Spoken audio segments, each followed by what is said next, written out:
Good evening and welcome to the Duluth Public Schools ISD 709. This is our monthly, regular scheduled third Tuesday of the month school board meeting.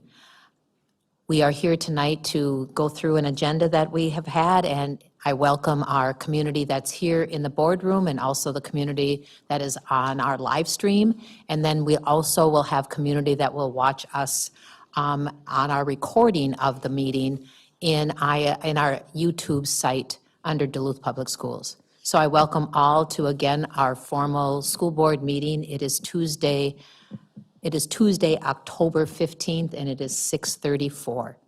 I'll turn to Member Zadowski, Clerk Zadowski, who will take roll. Member Banks. Here. Member Dirk Eater. Here. Member Loeffler Kemp is excused. Member Lofeld. Here. Member Mike Sell. Here. I am here. Member Williams. Here. Superintendent Magus. Here. Assistant Superintendent Bonds is excused. Deputy Clerk Zunich. Present. Executive Director of HR and Operations Severance. Present. Board Secretary Paquette. Here.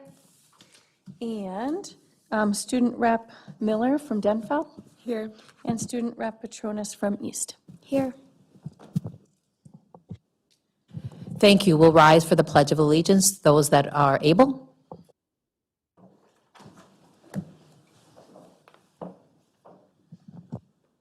I pledge allegiance to the flag of the United States of America and to the republic for which it stands, one nation, under God, indivisible, with liberty and justice for all.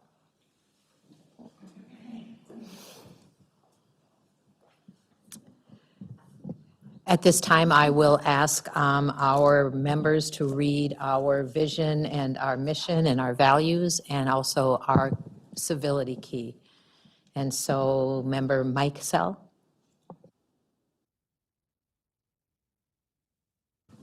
Duluth Public Schools, our mission is every student every day will be empowered with learning opportunities for growth, creativity, and curiosity in preparation for their future in a global community. Our vision at Duluth Public Schools is to provide an academically engaging, safe, and inclusive environment with high expectations and responsible use of resources. And our civility tools, Member Zadowski. Did you want us to read the core values as well? Sure, you can do that too. Okay. So our core values are learning, excellence, equity, collaboration, and belonging. And the 11 tools of civility, the school board recognizes 11 tools of civility that will provide increased opportunities for civil discourse in order to find positive resolutions to the issues that face our community. These tools include pay attention, listen, be inclusive, don't gossip, show respect, be agreeable, apologize, give constructive criticism, take responsibility, be honest and care for others, and show your evidence, share your reasoning.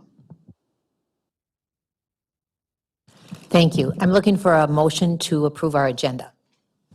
So moved. Member Banks, I'm looking for a second. All those in favor of passing our agenda that we have before us, say aye. Aye. Opposed? Motion carries 6-0. We have an agenda. And then going forward, we will look at, we are now on number 5, and it is our school and community recognition. And this month, we are not able to bring forward our candidate due to conflicts in their schedule. So we'll be celebrating that recognition next month. That brings us to number 6, the report of the superintendent. And under the reports is first the reports of our student school board reps. After that is the superintendent's report. And then we have a scheduled review of meetings and events. So I'll turn it over to Superintendent Magus. Thank you very much. So today is my superintendent's report, and we went through the mission, vision, and core values. I think that's great that we're keeping those in front of us. Our topics for tonight are our student reports. We start with, we eat dessert first, right? Go with the best to start with. And then some things on professional learning updates, legislative updates, the superintendent goals that the board decided upon, a little update on budget reduction and realignment, and then ending with some more positive news related to our community schools expansion grants. So let's start with our student reports. And Representative Miller and Representative Petronis, I can't remember who wants to go first this time.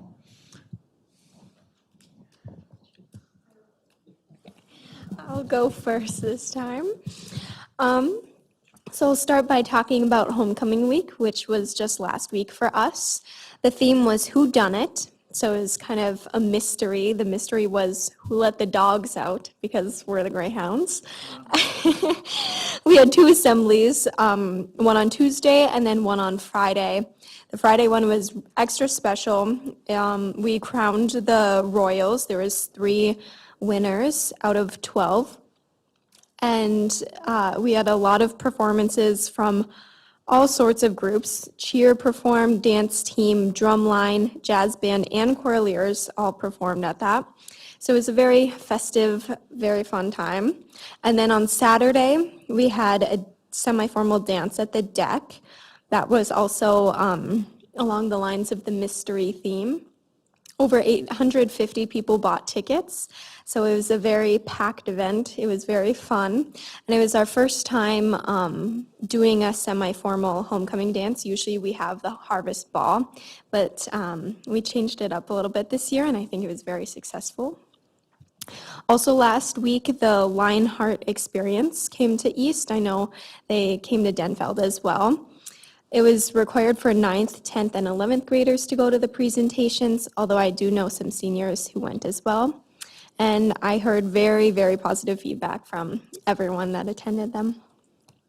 At the beginning of October, on October 2nd, was Custodian Appreciation Day. And at East, we signed a giant poster for them as people were walking into school. They signed their names. And then we provided cards and then gift bags for each of our custodians to show our support and appreciation for them. Hades Town is our fall musical, and that opens next Thursday. And something super special about it is that our set is being built by the construction class. So it's really cool to have all the performers, and we have a live pit as well. And it's mostly composed of students. And so all of these really skilled people within our school are coming together. So it's a really cool time. National Honor Society has inducted the new members. And there's an option for all students at East to fill out a form to request tutors, and already 35 students have taken advantage of this. And so it's a really nice way for students to get help from some seniors in our school. And lastly, girls soccer. We have our section finals game tonight. It's going on right now. And this is the first time the girls soccer team has made it this far in quite some time. So it's a really, really exciting time for them. And that is all that I have for this month. Thank you. Wonderful, thank you so much. And very punny theme. Ms. Miller? Okay, so I'm just going to go through this list here. First, a few things with the seniors. So the senior superlative voting is out today, so it's like all the best outfits, so that's exciting. On the 31st, the senior grad pictures are due, so that's coming up. Presenting Women League of Voter presentations in American Gov classes. I finished that today. It's nice to have the Women League of Voters at Denfeld, so I'm very glad to be a part of that. And we had a lot of students weren't registered to vote or pre-registered even though they're eligible, and I think that was very interesting. So I made sure to have on the intercom for everyone to say that today's the last day for online pre-registering. No school Monday, October 14th for Indigenous Day. There was also fall conferences and district professional development day hosted by Denfeld. Some students showed up to the school with presentations, specifically on the Transitions Academy process, so I heard that went pretty well. There is a deadline for immunization on October 21st. It's hard for students. This is something that has been talked about a lot at this school just because some students don't have the primary like health care. So that's something that we've been looking at. I would say something that we were talking about was like having like a vaccine clinic maybe just because of this deadline then they can't attend school. So that's something that should be provided for all students, not having to go out of their way for the student to get something that's required. That's something that we're talking about too. The PSAT for juniors is on October 23rd. The Evil Dead, the musical, is happening. It's going to open October 24th, and then it's on 25th and 26th at 7 p.m. in the lecture hall. And then on the 26th, it's going to be at 2 p.m. as well. The fall ball is coming up, so that's going to be in the beginning of November, on November 2nd. It's going to be at the Denfeld Gym, and they must have their hunter's license. So that's also been a topic at Denfeld, is the hunter's license, per typical, like always. This is something that they can keep changing and kind of editing a lot, so it's pretty confusing for the students and the faculty. So like at first there was a section of having excused absences, and obviously we did not hear great feedback from the parents as well and the students. So they've decided to, this is quoting Mr. Tuscan, while we were removing attendance from the hunter's license temporarily, we will continue with our academic and behavioral expectations. So last week, it was implemented that students can't leave unless they have the hunter's license during lunch, but that's just off of academic and behavioral expectations. So the hunter's license is something that everyone's still talking about, trying to figure out the best solution for that, I would say. I think that the excused part of it was pretty difficult since you have to have it on both sides of the demographics, which is the main issue here. But I think that the students are trying to come up with something to kind of help the conversation, and I think that we're trying to get more students involved with that too. Another issue that has arisen, of course, is the bathrooms. Right now we have the science wing open and then the third floor open. Mind you, the science wing is across the whole school as well on the second floor, and then the third floor is just going to be across on the other side on the third floor. This is something that every student has been talking about. Like their thing is like they're still going to still do what they want in the bathrooms, but it's more so it's very packed in the bathrooms. That's why I've realized being there. A lot of students have to take like hikes just to go to the bathroom. I've heard students even like peeing their pants because of this, so I think this is something that still has to be looked at. One of the main reasons because of the only bathrooms is because of staffing, but I feel like the students feel like it's something that it shouldn't be the students' problem because of the staffing. And then me and Mr. Tuscan I brought up to Mr. Tuscan that we should still have a reporting system. We had a document form for reports, like for what happens on campus, like harassment or anything, to kind of prevent a lot of situations at Denfeld, like the fights and just problems with other students.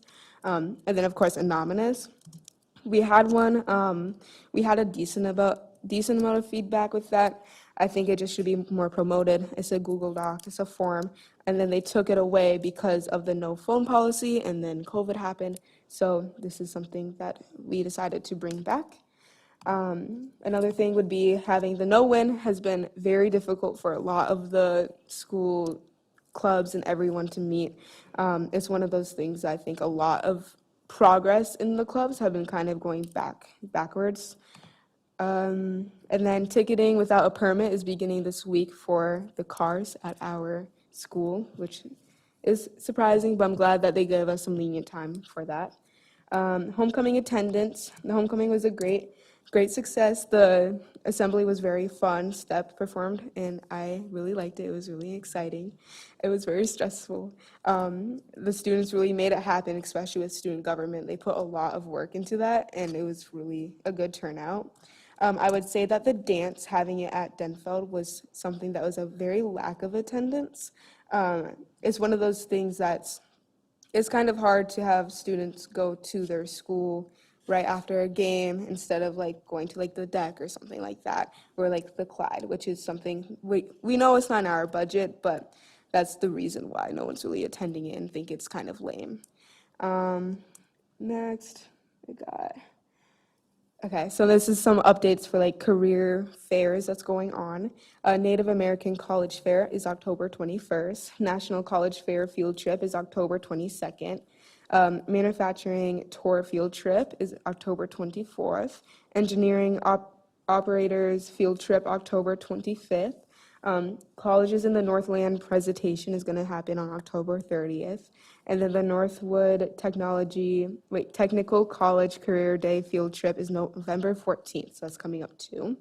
And then some updates with Dash is there's going to be a Scooby-Doo club, so that's exciting. I don't really know what it's going to look like, but I heard about it. I was like, ooh, that's cool.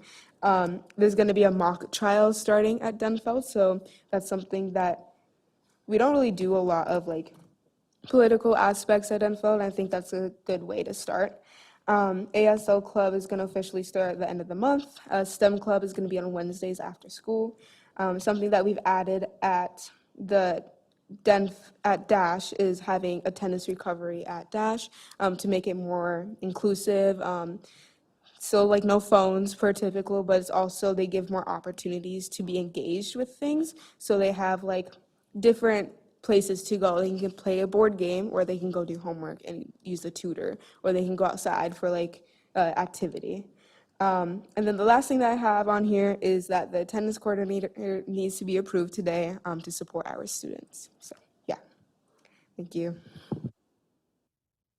Thank you so much. What a wonderful report. Both of you present such great topics, and I really appreciate your leadership.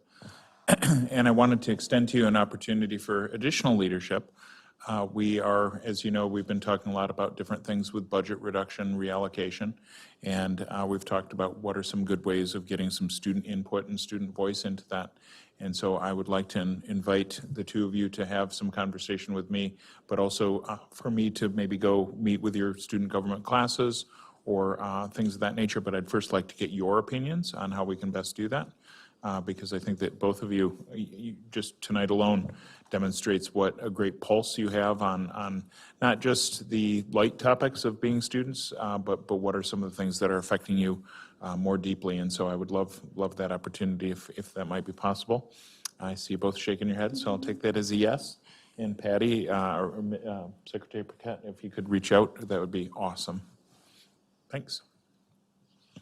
So as far as other topics, Can I extend on Yes. that opportunity? And excuse me if maybe this isn't exactly where this should come up, but I've been meaning to connect with Superintendent Magus and our school board reps, is that the MSBA offers a workshop where we bring our student school board members to Minneapolis, and you spend the day with other student school board reps. And I just think that would be a valuable opportunity for you, and for you then to pay it forward. I know you're in your last 2 months of leadership here, and I wish we already maybe knew who was replacing you, but we don't, so we can't bring them along, but you could mentor them and share the things you learn. And that opportunity is October 29th. So that would be your first look at your calendar to see if that would even be possible. And if it's possible, in conversation with our leadership, we could make that happen. So we'll think about that. And then if it doesn't work this year, we really want to, they have had it every year, and it just seems like it comes quickly, and we're not really looking at that opportunity, but it is an opportunity. I just had a quick question. Has past reps done this before? No? Okay. Not that since I've been on the board, we have not. and I don't think we were part of the Association of Metropolitan School Districts prior, so it's a good opportunity, and it It's tends from to the be- Minnesota I'm School Boards sorry. Association. I'm sorry, the MSBA. I thought, my misunderstanding. Great. I will PDQ.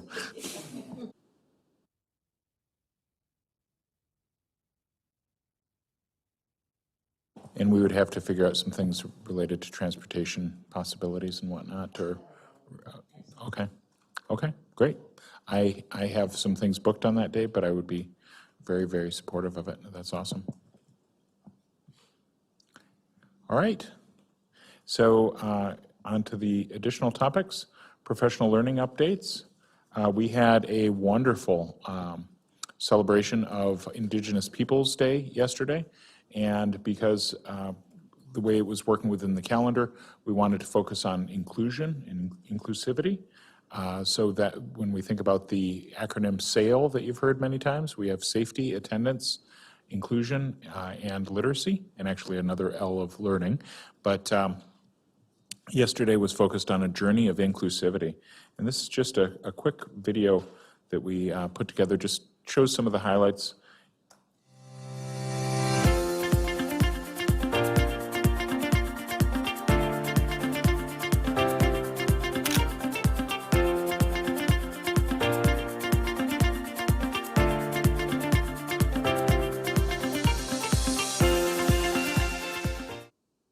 And I just want to thank Adele for putting that together. As I try and exit from this piece. Oh.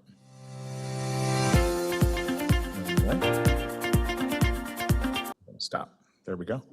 One back. There we go. I need to learn better how to jump into YouTube Shorts and out of them. But that showed just kind of the spirit of things, but really the content was incredible. We had amazing speakers. We had keynotes. We had breakout sessions. We had presentations on a wide variety of cultures. We had presentations from various staff members. I went to one session on, just as a for instance, taught by two of our bus drivers who happen to be trans, who were talking about the work within their department, and also what it means to be trans as a employee here in the district, and also what can we do to be more inclusive with our students as well. Just such a wide variety of different things that we learned, and it was really well put together. I want to give a shout out, she's not here, but Annie Schilling worked really hard on putting that together.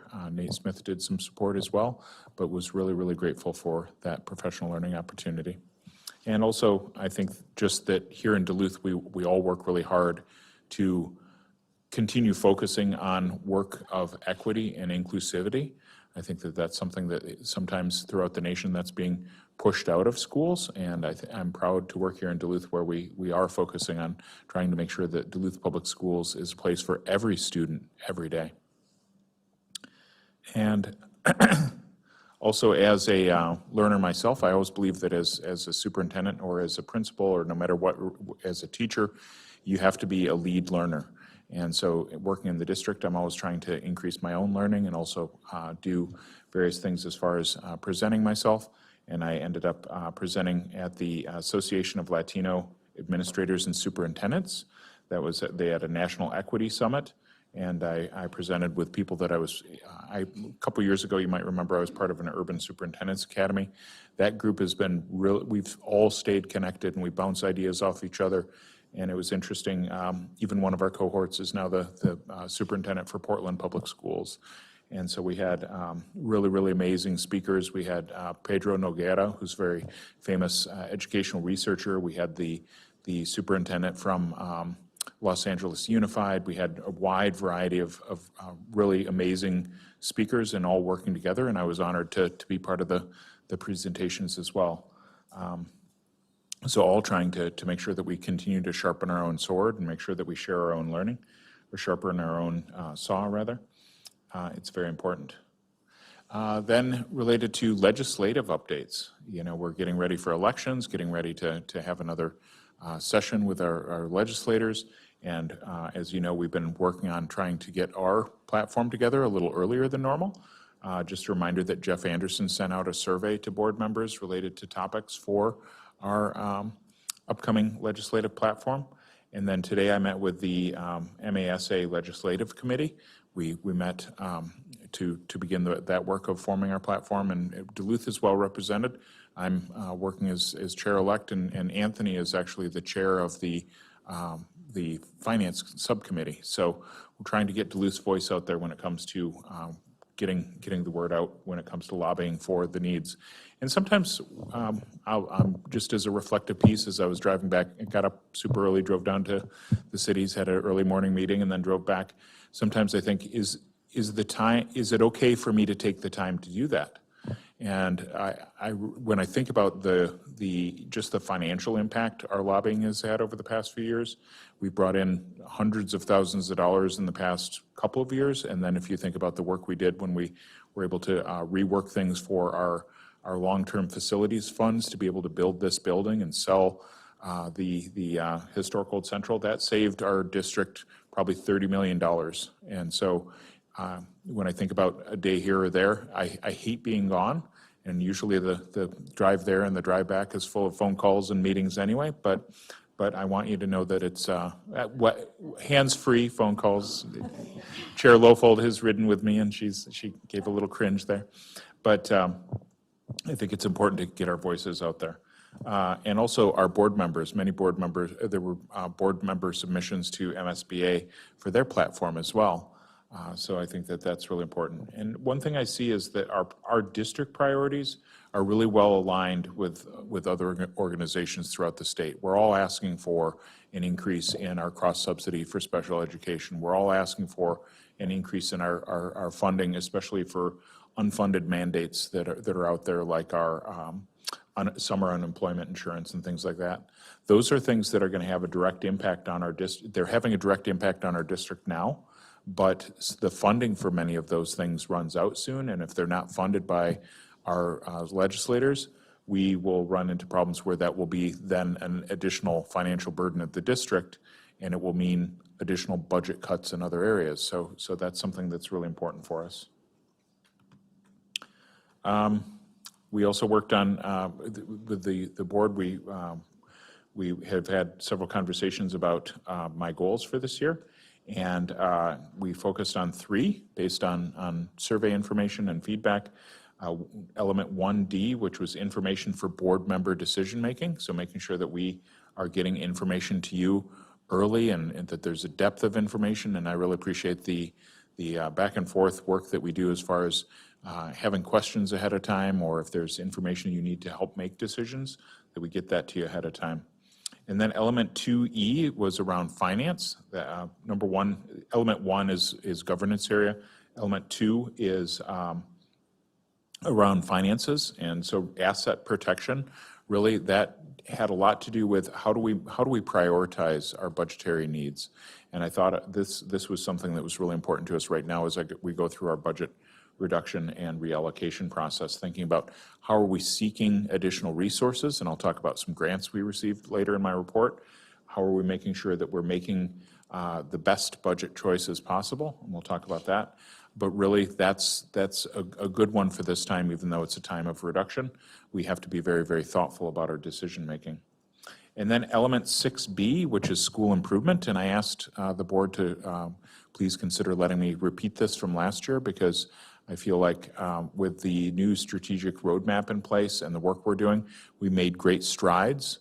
And at the same time, I know that there are still outcomes that we really need to focus on related to making sure that our school improvement processes are as robust as possible and in place. So those will be my 3 goals, professional goals for this year.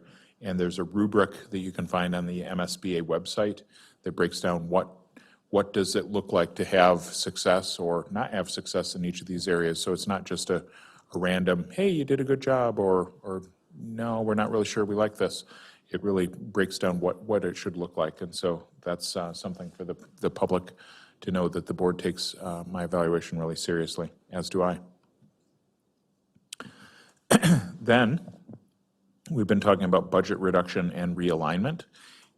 Before we were saying budget reduction and reallocation, but in some of our meetings and with other districts, I kind of adopted and liked the term better, budget reduction and realignment, because really it's not just reallocating, making sure that our finances are aligned with our priorities is important.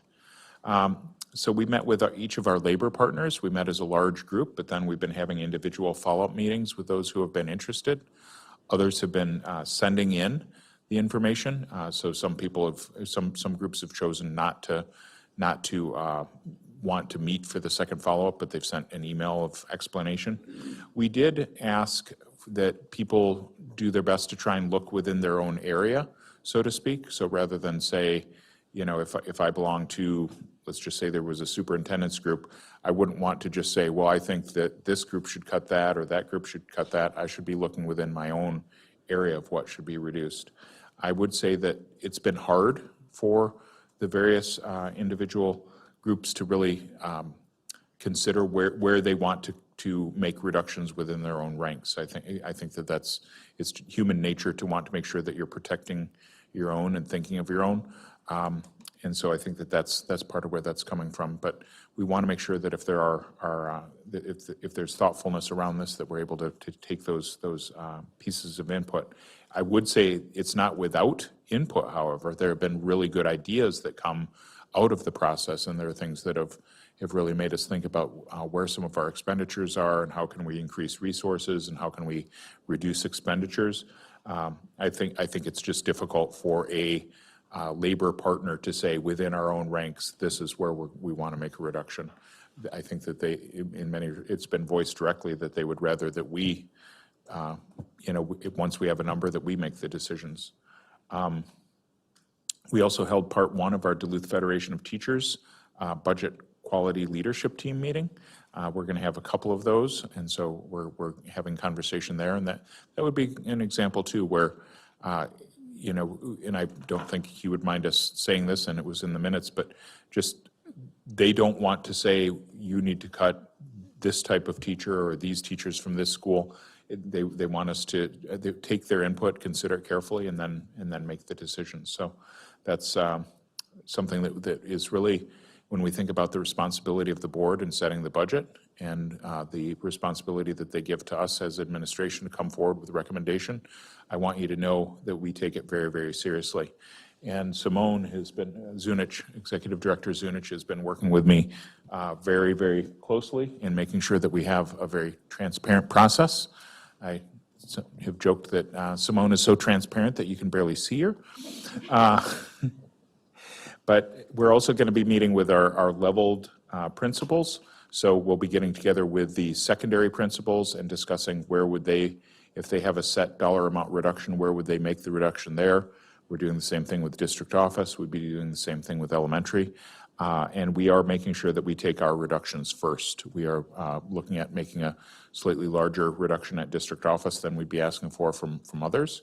And we are showing that here are our reductions before we're saying, where are you going to reduce? So I think that's important to lead by example.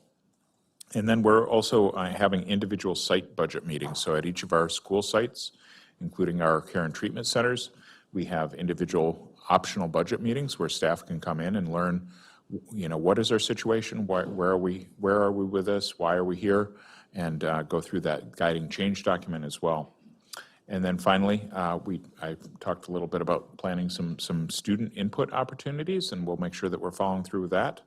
And then something we're working on as well is developing a web-based input opportunity so that as people have ideas, whether they're members of the public, whether they're parents, whether they're other people here as our staff, that just similar to the referendum, where we had the question and answer piece, people can submit their ideas for reduction.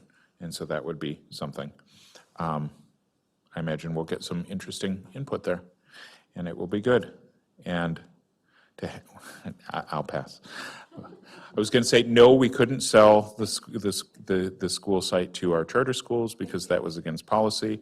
I know that will likely be a suggestion, and that was many years ago, but sometimes you get the same examples put forward, but we will listen to all examples, and we hope for some fresh ideas. I went there anyway. And here's the positive end to the superintendent's report. community schools grants. I forwarded some information from the Minnesota Department of Education related to their announcement that there was an awarding of grants totaling $14.75 million to 25 schools. And 3 of those schools were here in Duluth Public Schools that received expansion grants for Denfeld High School, Lincoln Park Middle School, and Myers-Wilkins Elementary School. They received a total of $600,000 each, or a total of $1.8 million. So when we think about asset protection and asset seeking grants, this is an opportunity of something that we do to try and increase revenue so that we have resources to put towards those priorities. So that is some good news to finish with. But any questions or comments? Thank you very much. Superintendent Magus, on that last slide, is there any possibility, because I know we've talked about this in the past, of Laura MacArthur becoming a community school? Is that still a possibility down the line, or is that not on the table? We continue to explore that, and we have Director Sparts here, and I know that there has been work done there, but I'm very much in favor of continuing to expand, and I think Laura MacArthur would be the next advisable site. I'm not sure if there's anything else you'd add.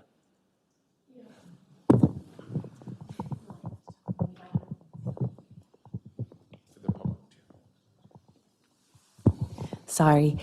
Yes, we did explore that, and at a certain point, when MDA, when they came out with how they were going to do the grant expansion, they weren't taking new schools. So we couldn't. We could take the 3 that we already had and continue with getting grant money, but we couldn't add new schools. Thank you. Other questions or comments? I guess I would just kind of expand a little bit on Superintendent's mention about our MSBA resolutions. If you remember, that came before us last month, the 3 that were approved. I've heard recently from the MSBA community, the 2 lobbyists that work with them that said they appreciated ours were on CTE resolution to support 50%. Actually, we had asked for 35%, and they emailed back, and I went through asking the, Superintendent Magus and Principal Siebel if that would be an adjustment they'd make. They want to actually lobby for more CTE funding from the state, so that's going to go forward. Or it goes before the delegate assembly the end of January to see if the rest of the MSBA, but I'm probably confident that they will. We also got good reports back from our special education cross-subsidy request as a resolution, and also a technology resolution about funding technology just kind of straight out like they do other things, because school boards have a tough time passing technology levies. I also want to share with you as well that we put forward to MSBA a presentation at the January conference, okay? And I didn't really run that by, but as board chair, I stepped forward again. We did a roundtable last conference on handbooks, and it was well received. So actually, MSBA reached out to us and asked if there would be a potential. And so in conversation with Superintendent Magus, we put forward a presentation on our committee structure. I've watched a lot of school boards, and not a lot of school boards have the committee structure that we do. They might have the same committees, but the way that our committees meet on a regular basis, that we have 3 members of our school board present at each committee, and that is their job, is to, bring it back to us. The fact that at the board table, we are the presenters from our committees, not our leadership. They come forward when we have questions, but you've already vetted that through your committees. So the Minnesota School Board Association really likes that presentation. So just an extension of that. So thank you for mentioning that too. Sure.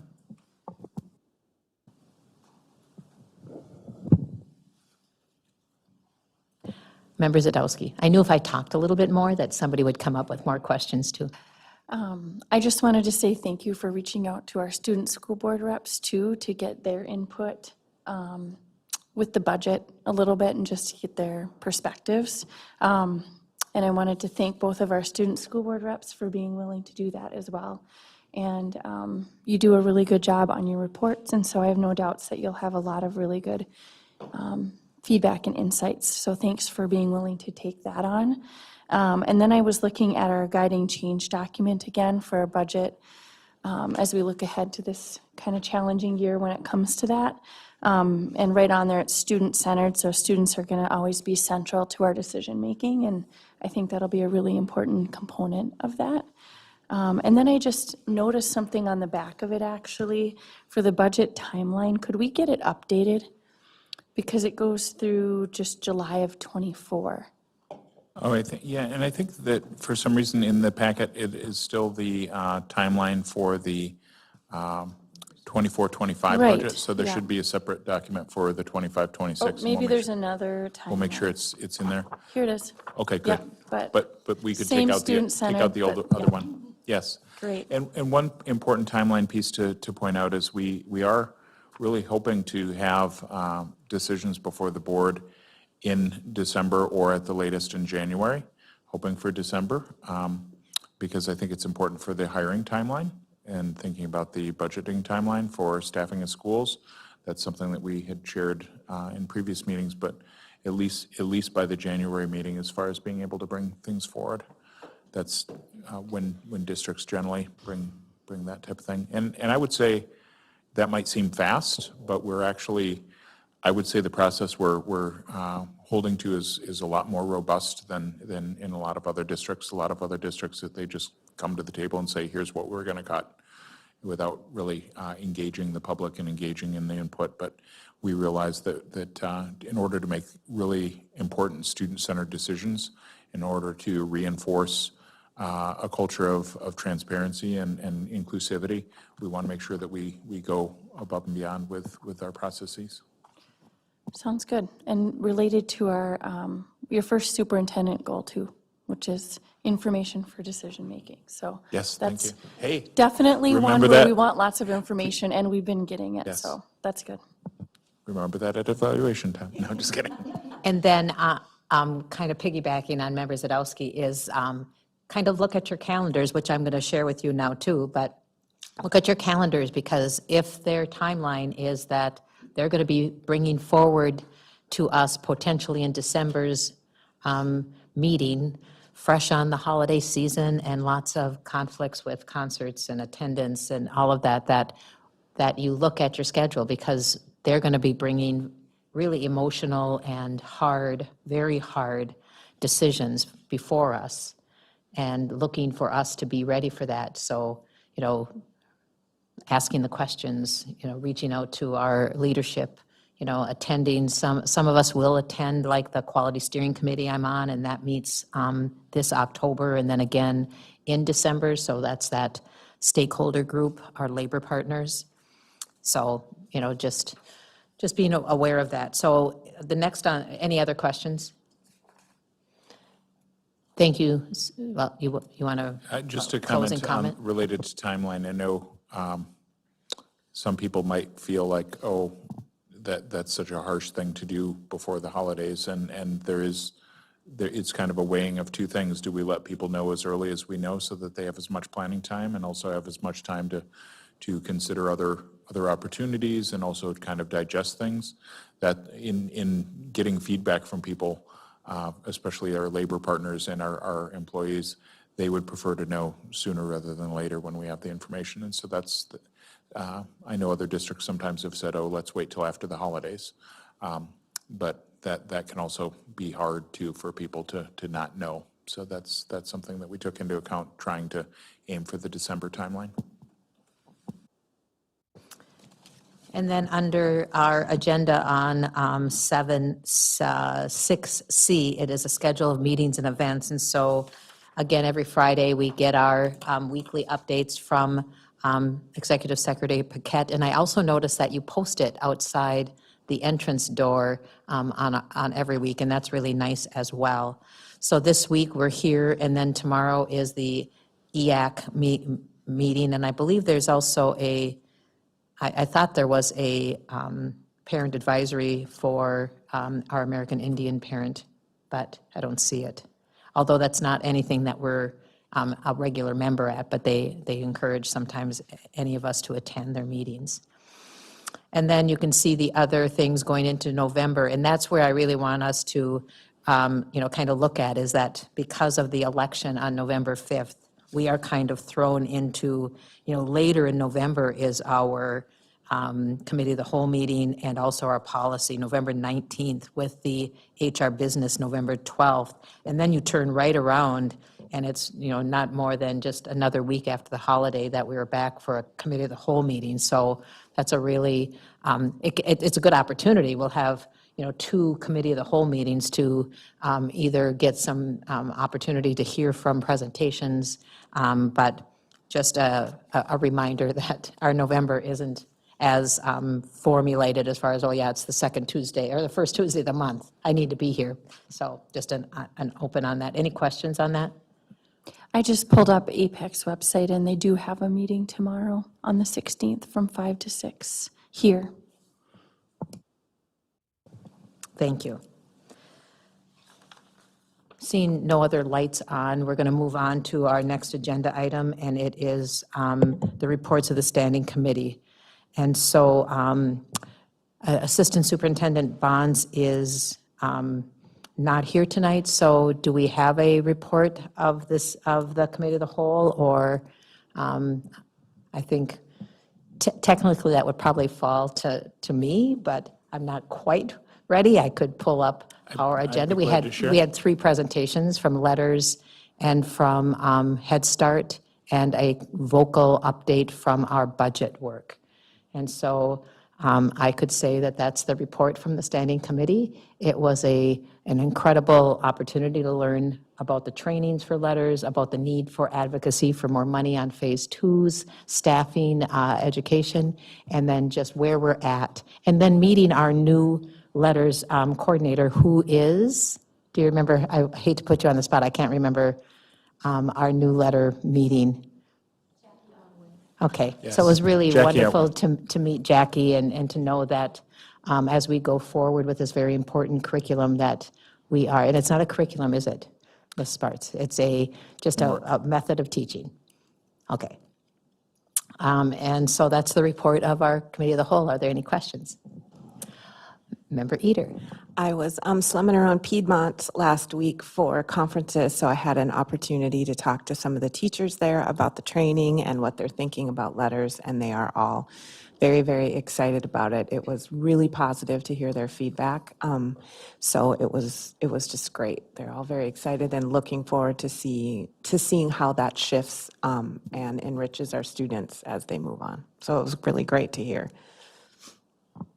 Superintendent Magus. Yes, and I think Ms. Otway will lead that work very well.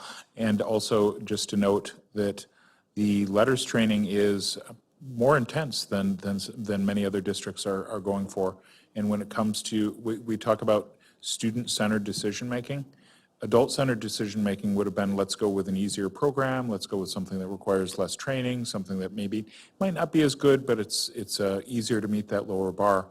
Our district and our teachers are meeting a higher bar, and we know that investing in early literacy is incredibly important for the outcomes for our kids.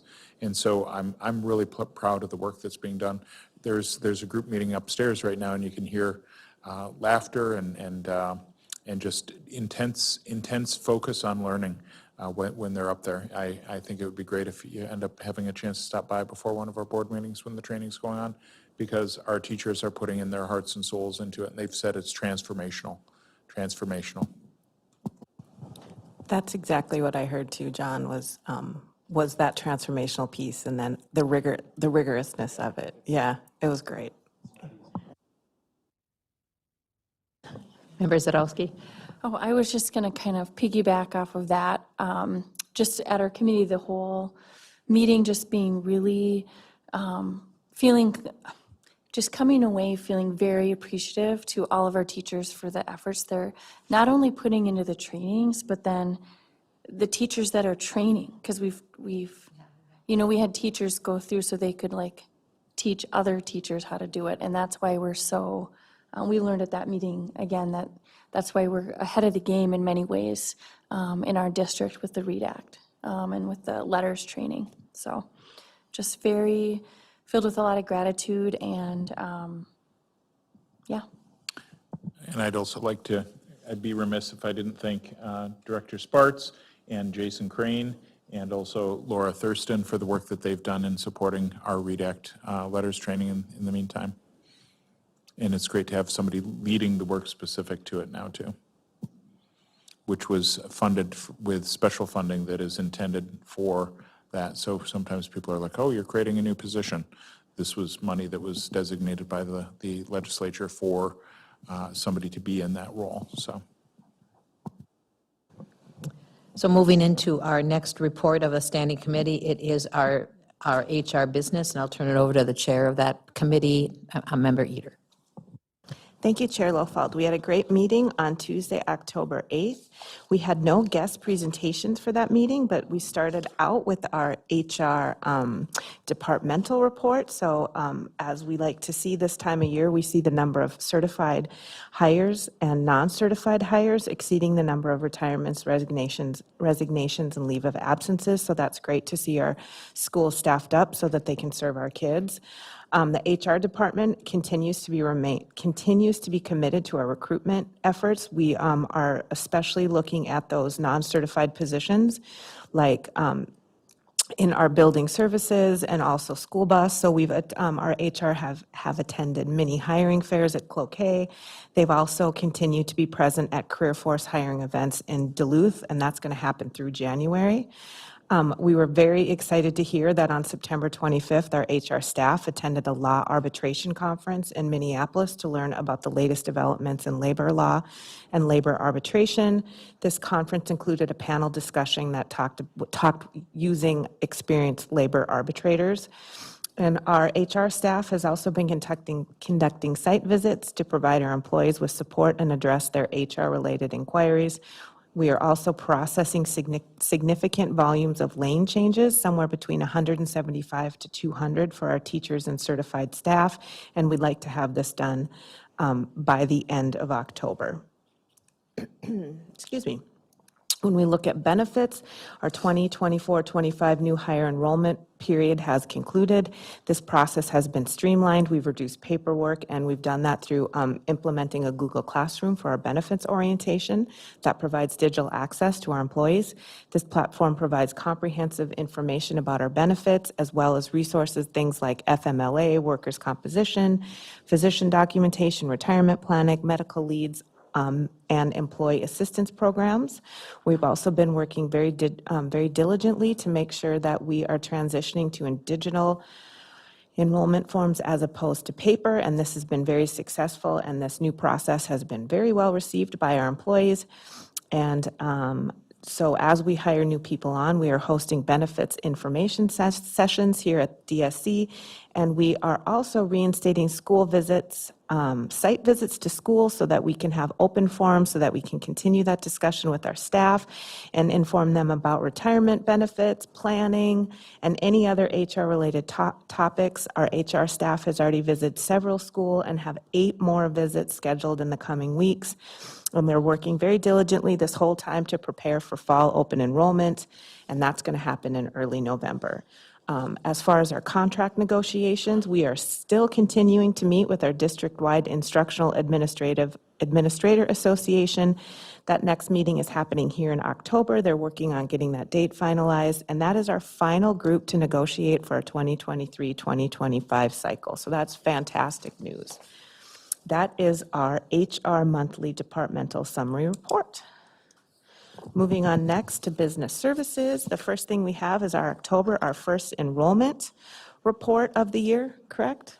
The first one, right? Yep. And we are happy to report that as of right now, our total enrollment is 8,195.92. So we feel sad for the 0.92 little student there. And I do want to just bring some attention to this to talk a little bit about all the hard work we've been doing here at the Duluth Public Schools. In the 2021 school year, which was the year that COVID graced us with its presence, at the end of the year, we had 7,862 students. When we look at this enrollment report for October 24, 25, we are at those 8,000 students. So we have done quite a bit to improve the number of students that are coming to be here at the Duluth Public Schools. So we are going to continue to increase our numbers, but I'm just so proud of the work that we've done here at the school, at the district. Okay. If I could comment on that for just Please. a second.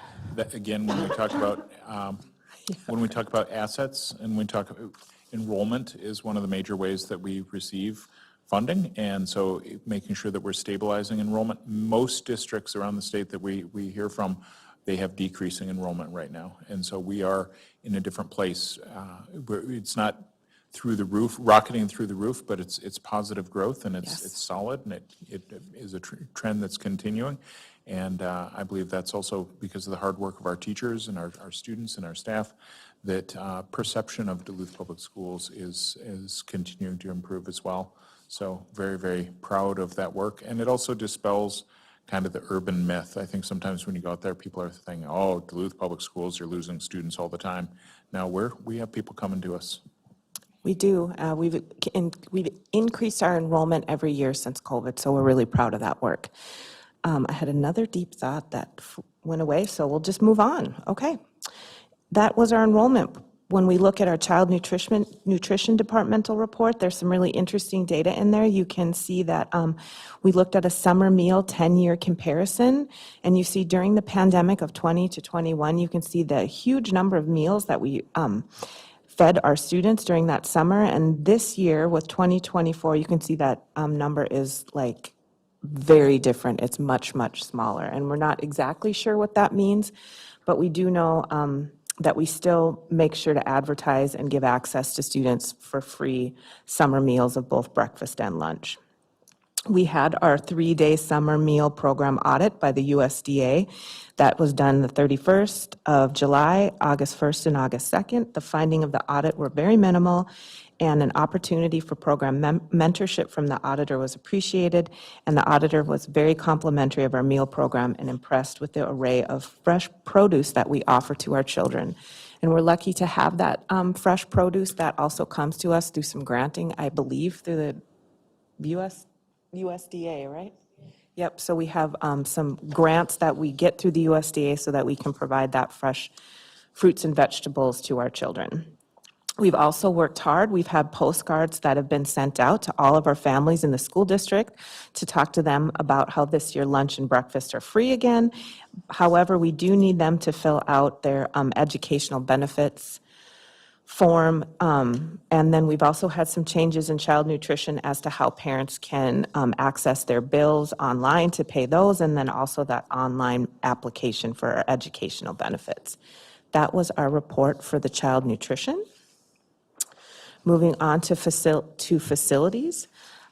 We have a lot going on in facilities. We know that our facilities management crew is working very hard at Myers-Wilkins to shore up the gym on that exterior wall and roof after we had the accident that occurred there.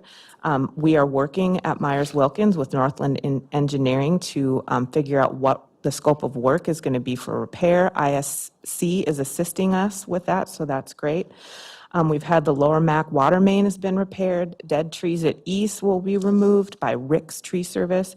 Myers-Wilkins chiller coil has been replaced, and the Summit sprinkler will be doing maintenance and testing in all of our gyms this month. And I believe we found out at the meeting last week that they're currently not using the gym at Myers-Wilkins. Is that correct? They're currently not using the gym, but we are exploring an option of using half the gym right now. It's been deemed safe, and we have a lot of work underway as far as the repair work. The city has been a great partner. They've expedited the permitting process. We've also had great partnership from those who helped us design and build the building to begin with. So the work there is being done as quickly as possible, and trying to make sure that we're not disrupting our students as well. Also, interestingly, I was talking with a PE teacher from another school, and the PE teachers throughout the district have been sharing ideas and opportunities for like, what am I going to do with the kids when we can't use the gym? So it's been a very great communal effort from everybody, from the neighbors to the city to the fellow teachers to the students and families. That's great. We want those wee ones to get all their energy and get their good physical education. I just did want to take a minute. It was noted in our facilities management and capital project status report. We would like to extend our congratulations to the following individuals who've recently stepped into the roles. So we have 2 engineers, Julie Brunn at Myers-Wilkins and Eric Johansson at Lowell, second shift engineers Scott Gringling at Lormac, Dale McRae at Lakewood, Jack Davis at Stowe, and Scott Goldfine at Piedmont. So we want to shout out for those people. Also Ben Belden at Lowell, Mitch Kinnear at East, and some custodians as well, Laurel Bakken at Denfeld, Ron Benson as a floating custodian, and also Liam Sears has successfully passed his special boil license. So that's a huge deal for our building maintenance and making sure that we have staff to keep our buildings safe and healthy for our students. That concluded the facilities report. Thank you. Sorry to interrupt. But while we're congratulating facilities folks, Jeremy DeGraff completed his MASMS Facilities Manager Certification Program. That's put on by the Minnesota Education Facilities Management Professionals Association. So that was that's a pretty big deal. So he's certified facilities manager, working with our certified facilities manager. That's awesome. That's always good news. Here at Duluth Public Schools, we like to keep educating everybody, getting it up, continuing that education. So we move on to technology. Bart had a great report this week. We have some E-rate RFP and bids. We're going to have a bid that will be going out, bid 1324 MAN and ISP services. That's going to be about $170,000. Bid 1332 uninterrupted power supply systems. That should be about $40,000. And then we also have some new E-rate bids that we're going to be putting out for cybersecurity for some pilot programs. These would be great because anything we can do to alleviate pulling from the general fund to pay for technology leaves money available to put in front of students. So we value cybersecurity at the district. We work hard to make sure our data is safe, but it would be great to have a little bit of help from the federal government on that. We've also had some technology projects up. What am I doing here? And we've, yeah, that's it for technology. We've also had some applications for a network engineer and our network architect, so hopefully we'll be filling those positions soon, and we do know that we'll also have some other positions to fill soon as well.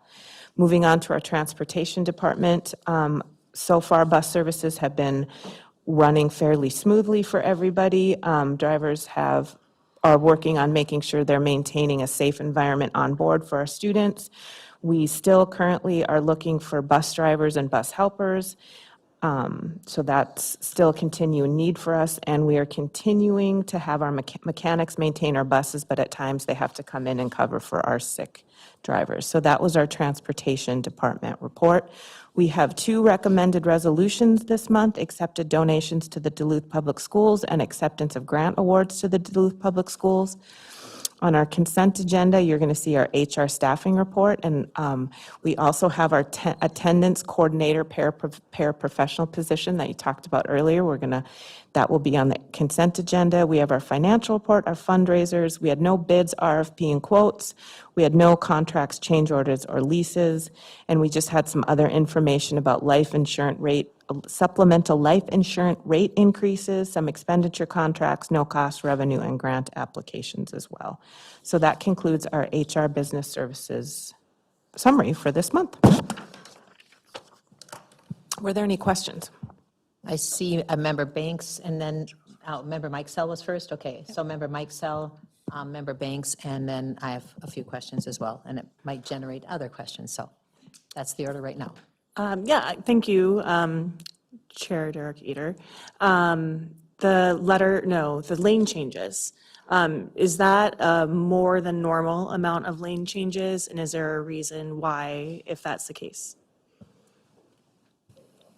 Good question. Yes, it is more than usual.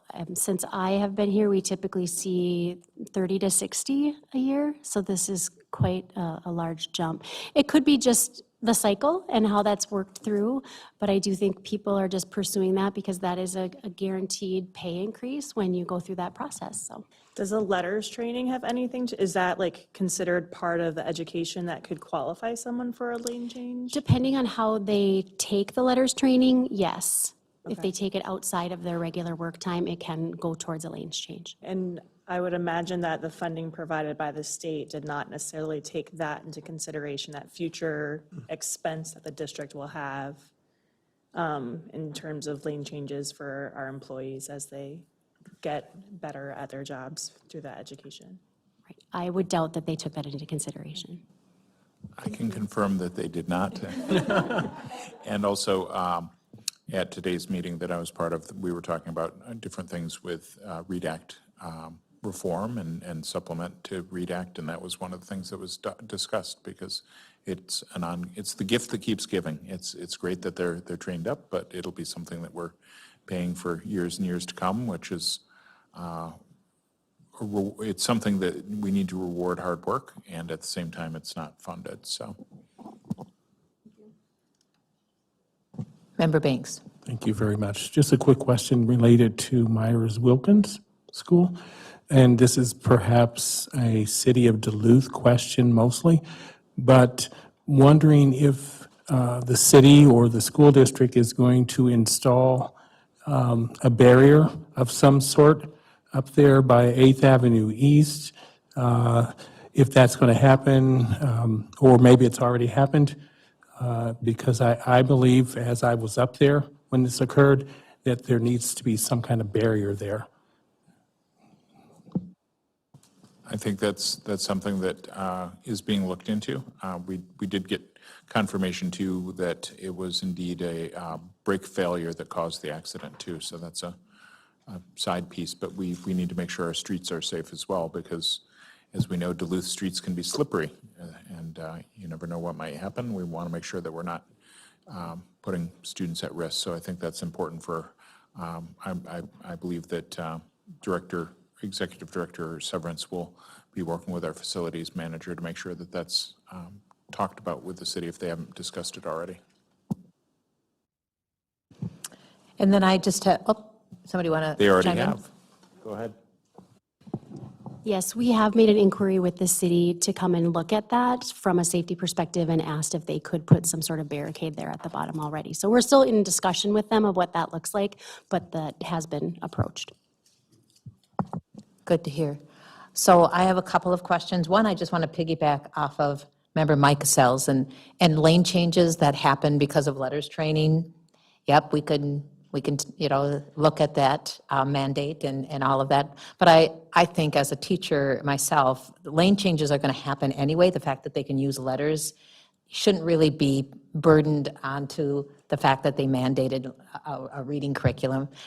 If they didn't get the lane change through the letters training, teachers are continually going for lane changes. It's the way that we, get better at what we do, and it is the way that our salaries then become a salary that supports our families. So just a reflection on lane changes and how that goes and what we do. And I think that as I've seen teaching change over the years, that's just expected to go back to graduate schools and to go back for more learning, and then the districts reward that for their investment in their continual learning.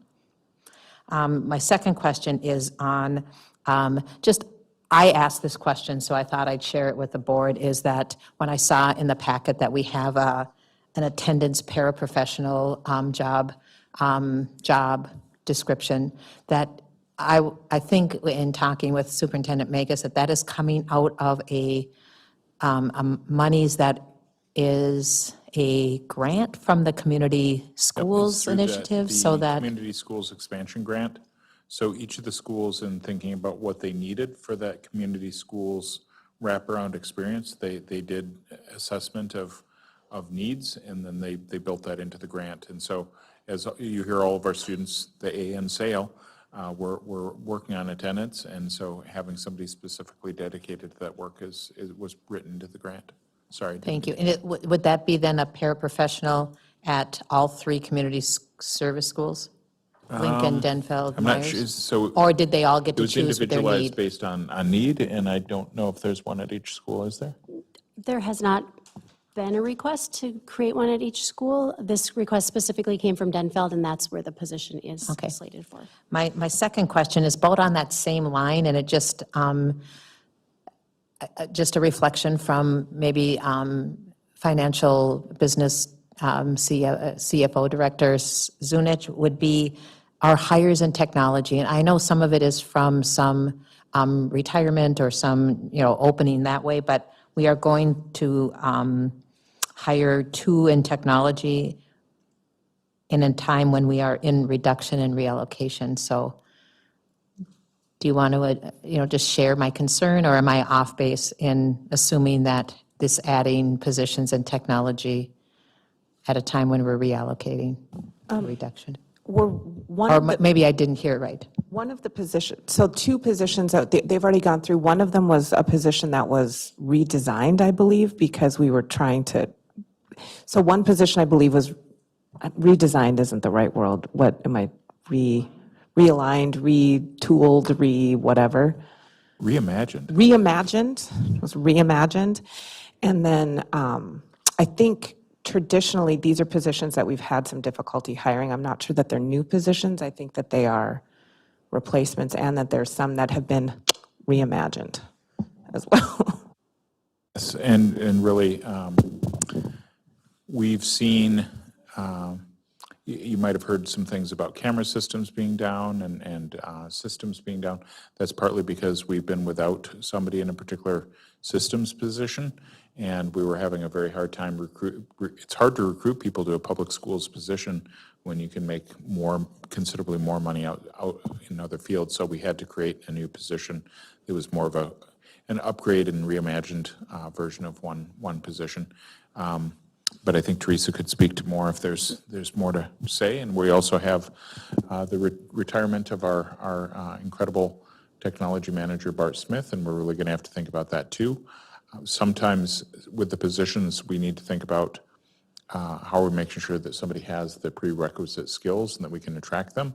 And it's a tough challenge, and so that's where we're at. Anything that you'd add? No, I think Member Derek Eater covered it quite nicely. Really looking at a reimagined position, I love that terminology, but that it'll also provide us some depth in our supervisory staff as well, and that higher level of understanding of the systems, because I think that's where we've had a gap, especially with that other position being open for 6 months now.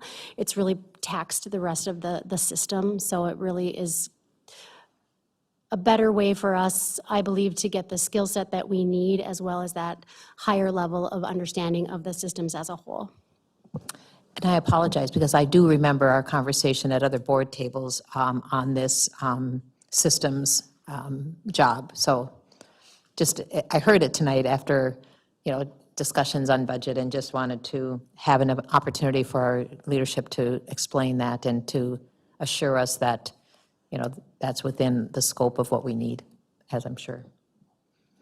And then, you're going to answer that? I was just going to say we appreciate that, because there might be others out in the audience or elsewhere that have the same question, and so making sure that we have a transparent description of why we're doing that, it's helpful for all involved.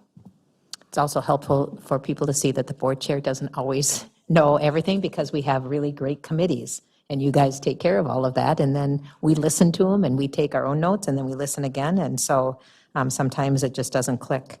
My last question is really about in the maintenance department, and this is another Director Severin's question. I know that it's kind of a new job description.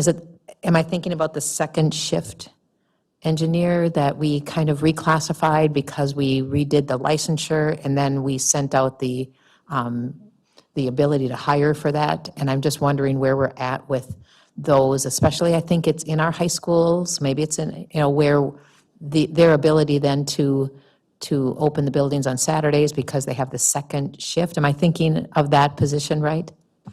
You are. And yes, all the things that you've said, the second shift engineer job description, among a few others, we matched our job descriptions to match the state licensure requirement. We were above that, and that did make it difficult for us to get folks into those positions. By doing so, we were able to promote internal folks to come up, and we've also had good success with hiring our entry-level positions. And so right now, we are, I think, short 4 or 5 staff in that whole custodial sequence. Thank you. Those were great answers, and I'm really feeling confident that I know what I'm doing.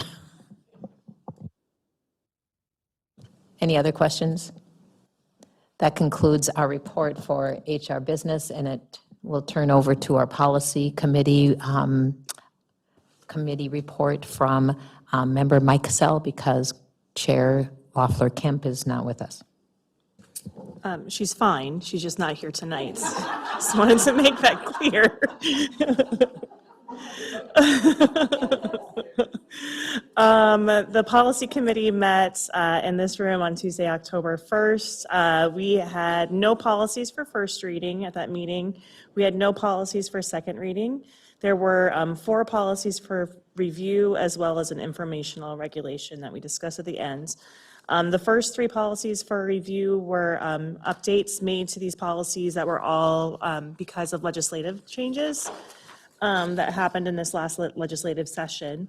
So policy 102 is called the Equal Educational Opportunity. Its purpose is of this policy is to ensure that equal educational opportunity is provided for all students of the school district while actively promoting equity by recognizing and addressing diverse needs and barriers that may impact student learning.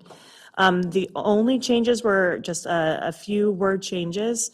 1 word was removed, and 6 words were added in the first clause of the general statement of policy. I'll read those sentences here. The policy of Duluth Public Schools is to provide equal educational opportunity for all students. The school district does not discriminate on the basis of one or more of the following: actual or perceived race, ethnicity, color, creed, religion, national origin, immigration status, sex, marital status, parental status, familial status, oh, this goes on and on, socioeconomic status, physical appearance, sexual orientation, including gender identity and expression, academic status related to student performance, disability status with regard to public assistance, age, military status, association with a person or group with one or more of the aforementioned actual or perceived characteristics, or with any other distinguishing characteristic defined by the Minnesota Human Rights Act. So the words that was removed was the word unlawfully was taken out when talking about how we will not discriminate, and they added in the basis of one or more of the following statement. And again, that was due to legislative action. This policy had last been reviewed by the policy committee and the school board in 2023. The second policy up for review was 418, the drug-free workplace and the drug-free school. The purpose of that policy is to maintain a safe and healthful environment for employees and students by prohibiting the use of alcohol, toxic substances, medical cannabis, and non-intoxicating cannabinoids, edible products and controlled substances without a physician's description. There was an exception added by the Minnesota legislature in 2024, and that's under section 4. Letter D is now there, and it says the school district may not refuse to enroll or otherwise penalize a patient or person enrolled in the Minnesota Patient Registry Program as a pupil solely because the patient or the person is enrolled in that registry program, unless failing to do so would violate federal law or regulations or cause the school to lose a monetary or licensing related benefit under federal law or regulations. Again, that's wording that came directly out of the legislative changes. And that policy was last reviewed by the school board in 2023. The third policy up for review because of legislative changes is 419, tobacco-free environment.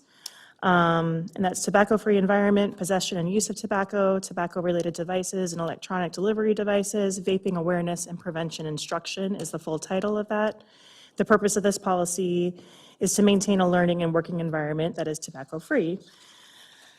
There is an additional exception that was added by our Minnesota legislature this last legislative session. That's under Section 4, exceptions. There's now a letter C that says an American Indian student or staff member may use tobacco, sage, sweetgrass, and cedar to conduct individual or group smudging in a public school.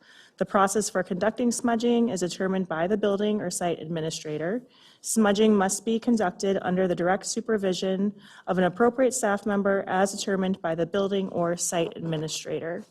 And just for informational purposes, we do have a regulation that we included in this meeting for 19R, smudging and pipe ceremonies, which really demonstrates how Duluth Public Schools and our school board has been working to be ahead of the curve on being inclusive and allowing for smudging to happen in our schools by providing guidance on how that can be done.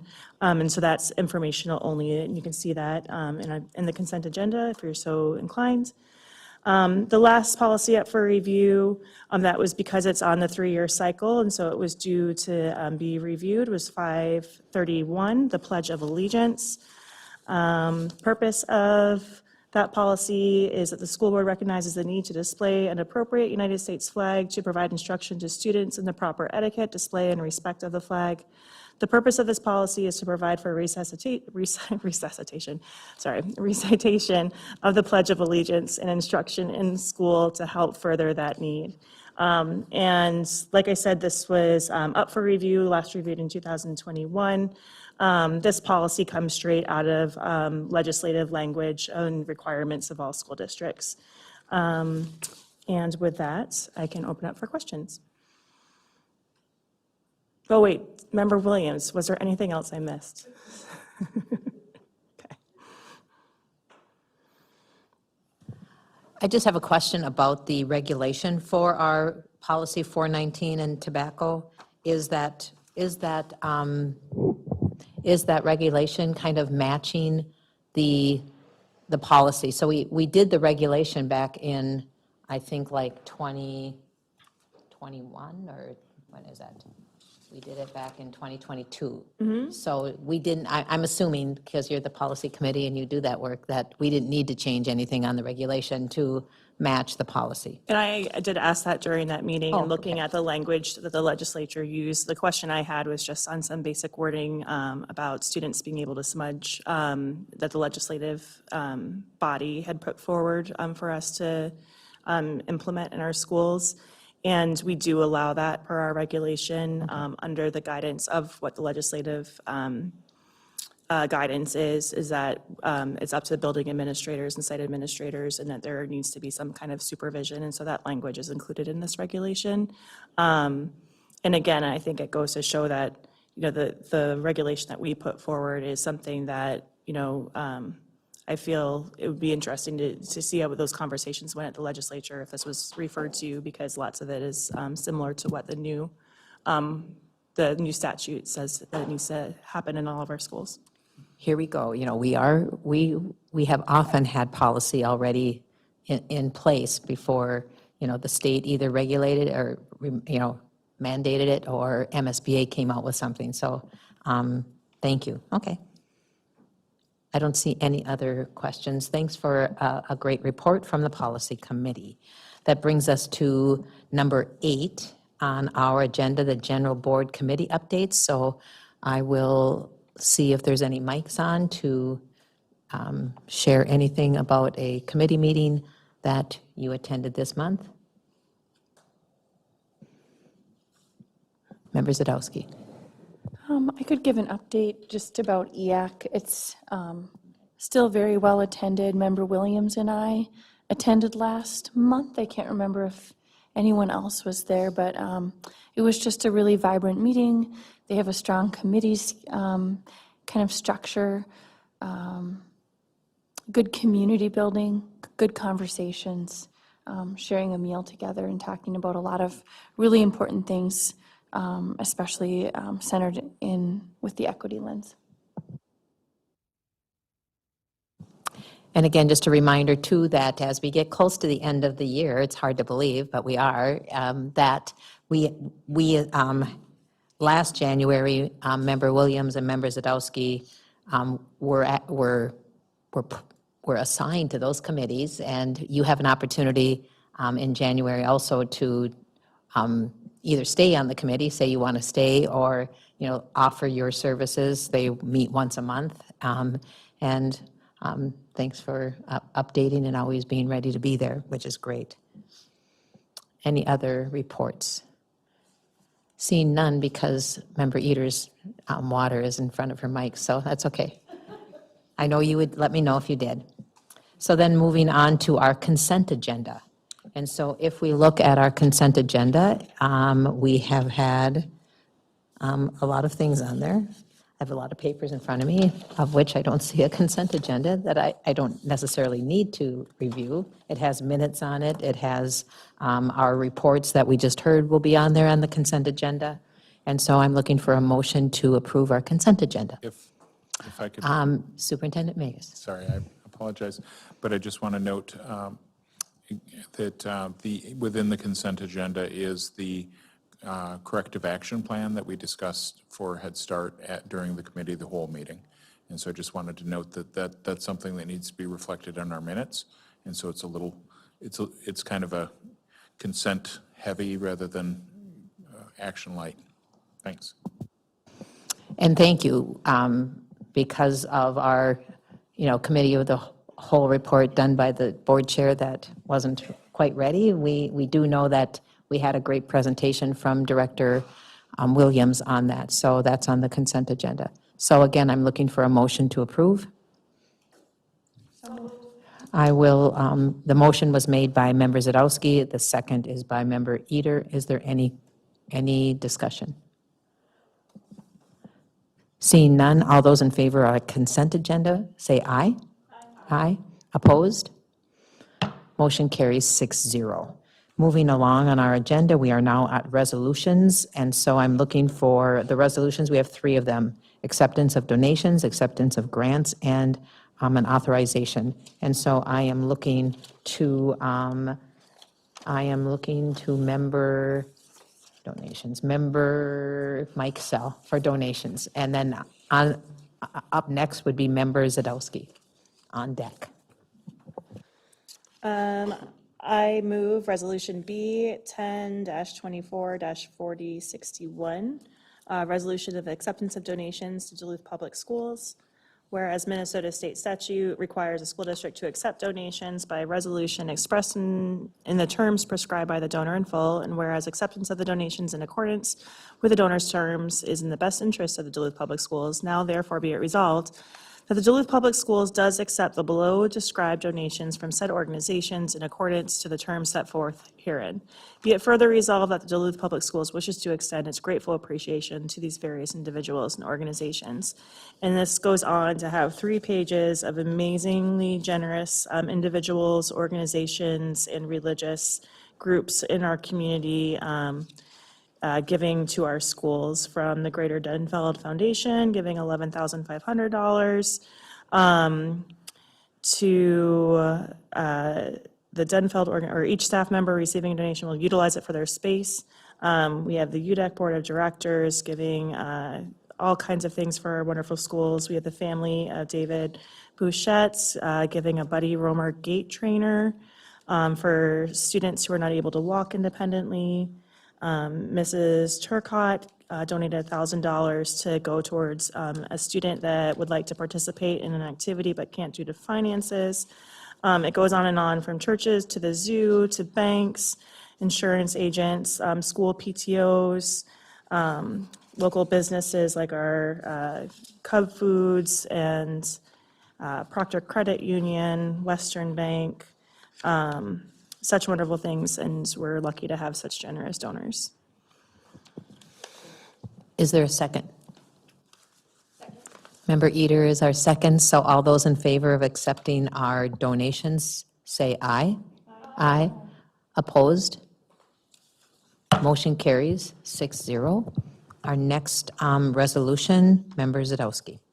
I will move Resolution B-10-24-4062. It's a resolution acceptance of grant awards to Duluth Public Schools.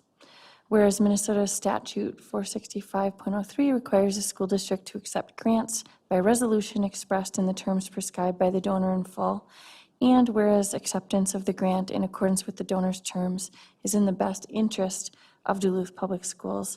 Now therefore be it resolved that the Duluth Public Schools does accept the below described grant from said organization in accordance with the terms set forth herein.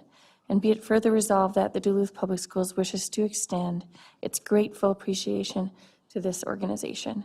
And so we have two on here. We have a grant from the Ordine Foundation, which was authored by Jason Goulet for Piedmont. It's $10,000 to provide sensory equipment to support both or special ed and general ed students. And then one from Voya Unsung Heroes, also authored by Jason, for the Piedmont School, $2,000 to $25,000 to provide more sensory supports. So a couple really good grants there for Piedmont. Is there a second? Member Williams seconds. All those in favor say aye. Aye. Opposed? Motion carries 6-0. Is there any, I didn't ask for any discussion or any on both of these resolutions, but is there any? Member Banks? No? Okay. My question, and I've asked this before on our grants, is these are grants that have been approved for the individual to go out for the grant. And what I find, I don't know, so they have to ask, they submit this because we approve whether or not they can even go forward with a grant. There are some processes that they have to check off. And so it's not for sure yet that they've gotten the grant. That's a really good point, and that makes sense that that process would be in place. And it also clarifies the $2,000 to $25,000. Yeah. And then I would So- like for us to hear Yeah. back if they got the grant. And I think there's actually two kinds of grants, because there are grants that come through us that are actually given to us. I can use myself as an example. I get a grant for the speech and debate program, and it is given to me, and although I guess I have to ask for it first, and then it appears here, and then I know I get it. But some of these might not be granted. Yes, so the process is, and Assistant Superintendent Bonds started it up about a year and a half ago. We have a grant committee, and so I'm on it for the financial piece, technology, facilities, and we have a group of teachers and various people that are on the committee. And people can apply for grants, but they have to run it through the grant committee first to make sure that we all approve it and sign off on it. Once that happens, then they go out and apply for it. Okay, now someone like you, maybe you didn't apply for the grant, but you were given a grant because you're known as, as doing what you do with speech and whatnot. So there are different avenues for that. Generally, and not to I don't want to correct anyone, but generally, if they do make it on this, at this level, most likely they have been approved, but what we're saying is we'd like for you to offer it to us, and then yes, we can come back and let you know if we get it or not. But generally, once it goes through the grant committee, they apply for it, and then if we actually do get the letter or the money, then we bring it to the school board. Sorry. I've been corrected a bit, and that's good. That's good. I like it. Thank you for that information. Yeah. You're welcome. That was helpful, and I appreciate that process was put in place. That's really important because there's just a lot of other responsibilities that come with a grant reports and things like that, that it's good the district is aware of those. And yeah, and I also appreciate all the people who are working to author these grants, because those are a lot of work too on that end, so. There is a lot of work, and really it came back to being because a couple grants went through that had, we look for the ones that there are no in-kind requests from the district, but we had grants that came in that required $25,000 from the district, and we really didn't have that process in place. So, you know, Anthony kind of brought it back, and we now have a really good system in place. And, yeah. So that brings us to number 11, and that special resolution, and Member Banks. Thank you. I'm moving Resolution SP-10-24-4063, a resolution authorizing school board members' attendance at the Association of Metropolitan School District 2024 Conference. Resolved that Independent School District Number 709, St. Louis County, Minnesota, pay costs incurred as per district policy for school board members to attend the Association of Metropolitan School Districts 2024 Conference. It's been motioned. Is there a second? Second.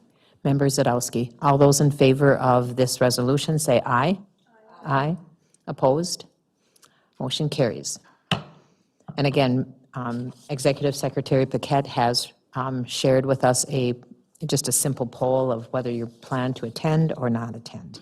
And then that brings us to number 12. Is there any questions or other? Well, seeing that there isn't any, I do. I'm talking a lot tonight. So we've got just an other is that we've got this lovely school board's member guidebook, and on December 5th, we plan on spending some of our workshop on diving into this. And so in consultation with Superintendent Magus, I'm asking that we read to page 25. It's an easy read. You've got over a month. And so that will be where we'd focus our conversation on it. Is that any questions on that? Okay, it's a good read. Honest, it is. Member Banks. Can you talk a little bit about the school visits? Yep, that's actually next on my list. Thank you. So the other thing is that we have kick-started our school visits, our intentional school visits, and I appreciate Member Banks taking the lead on this, as any of us can, is reaching out and making some connection. So this past 2 weeks, we have visited East, Denfeld, Duluth Adult Education, and Myers-Wilkins. And so is there any comments or questions, Member Banks? You know, do you want to reflect a little bit on those 4 visits? I just wanted to say the visits at all 4 of those schools was absolutely fantastic. I even had an opportunity to attend the East High School homecoming assembly. Very exciting to be there and see all the great students and staff. And the Denfeld experience was a beautiful experience, as were Myers-Wilkins and the adult education. So, yeah, just a great time. I was mentioning to Member Banks, it feeds our soul when we go into the buildings, and we get into the buildings a lot, from concerts to random visits to PTA to reading in classrooms to parent-teacher conferences. You know, so it's not like we're not in the buildings, but these are meant to be, you know, intentional, and we reach out to principals and tell them to bring us around like we are a potential new family in the district, and show us, you know, the celebration of learning.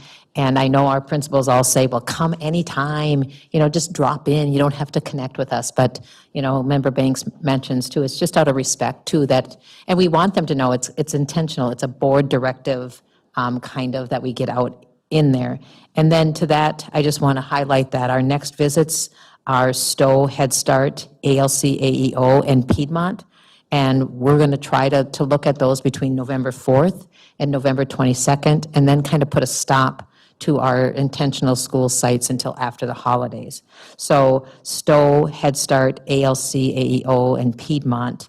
And if any of you would like to take one of those on, I've made an initial contact, and Member Banks is going to reschedule the ALC and Piedmont. But if you have a request of some dates that you might think would work best for you, you can reach out to Member Banks or myself. But that's our school site opportunities, and we're really excited about that. So, any other questions or others? Okay. So that brings us to a motion to adjourn. Do I have such a motion?